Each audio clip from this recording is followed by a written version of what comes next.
नमस्कार, आप सब देख रहे हैं सहारा समय का डिजिटल प्लेटफॉर्म और मैं हूं आपके साथ श्रुति। लोकसभा चुनाव 2024 के नतीजों में बीजेपी को अकेले अपने दम पर पूरा बहुमत नहीं मिला।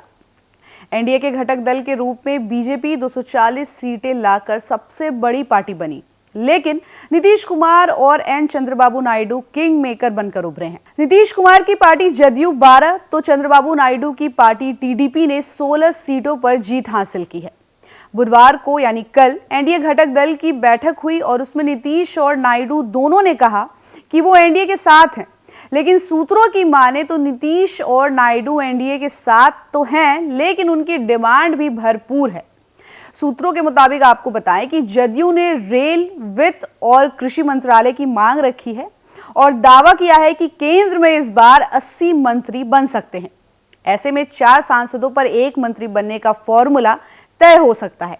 वहीं चिराग पासवान की पार्टी एलजेपी ने भी 2 मंत्री पद की डिमांड रखी है। जेडीयू पार्टी के सूत्रों का कहना है कि इस बार एनडीए को समर्थन शर्तों के आधार पर देंगे। पार्टी नेताओं का कहना है कि 2019 के लोकसभा चुनाव के विपरीत इस बार स्थिति तो बहुत ज्यादा अलग है। उस बार 16 सीटें होने के बावजूद 1 ही मंत्री पद दी गई थी, क्योंकि भाजपा अपने दम पर बहुमत में थी। इस बार पार्टी की 12 सीटें 2019 की तुलना में ज्यादा वैल्यूएबल है। सूत्रों के मुताबिक जदयू की नजर रेलवे, ग्रामीण विकास और जल शक्ति मंत्रालय पर है। वहीं दूसरे ऑप्शन के तौर पर परिवहन और कृषि मंत्रालय हो सकते हैं। नीतीश कुमार इससे पहले भी एनडीए सरकार में रेलवे, कृषि और परिवहन मंत्री रह चुके हैं और जदयू के नेता का कहना है कि हम चाहते हैं कि हमें ऐसे मंत्रालय मिले जिससे राज्य के विकास में मदद मिले। घटते जल स्तर और बाढ़ की चुनौतियों के साथ साथ जल संकट का सामना कर रहे बिहार के लिए जल शक्ति मंत्रालय एक बहुत ही इम्पोर्टेंट मंत्रालय है। उन्होंने आगे कहा कि ग्रामीण विकास मंत्रालय ग्रामीण बुनियादी ढांचे और अर्थव्यवस्था को बढ़ावा देने में मदद कर सकता है। साथ ही रेलवे मंत्रालय बिहार को मिलना निश्चित रूप से बिहार के लिए गर्व की बात होगी। वहीं सूत्रों के मुताबिक से खबर तो ये भी है कि केंद्र सरकार से नायडू की सबसे बड़ी मांग आंध्र प्रदेश को विशेष राज्य का दर्जा दिलाना है।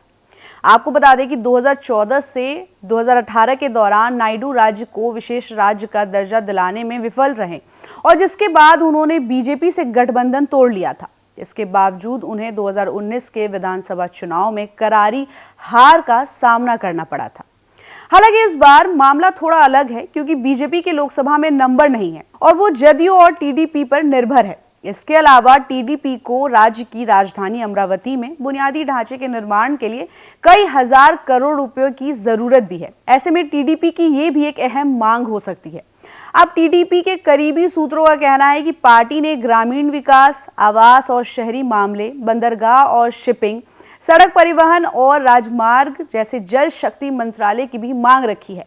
साथ ही में टीडीपी ने वित्त मंत्रालय की भी मांग की है। ऐसे में देखना बहुत दिलचस्प होगा कि एनडीए की जितनी घटक दल है, चाहे वो एलजेपी हो, चाहे वो जदयू हो, टीडीपी हो या एलजेपी हो, मोदी सरकार में जो 3.0 सरकार बन रही है, इसमें घटक दलों में कितने मंत्री पदों का बंटवारा होता है, ये देखना बहुत दिलचस्प होगा। लेकिन इस खबर पर आपकी क्या राय है वो कमेंट करके बताना बिल्कुल भी मत भूलिएगा। और ऐसी खबरों के लिए आप देखते रहिए सहारा समय का डिजिटल प्लेटफॉर्म समय लाइव और हमारे चैनल को लाइक और सब्सक्राइब करना मत भूलिएगा।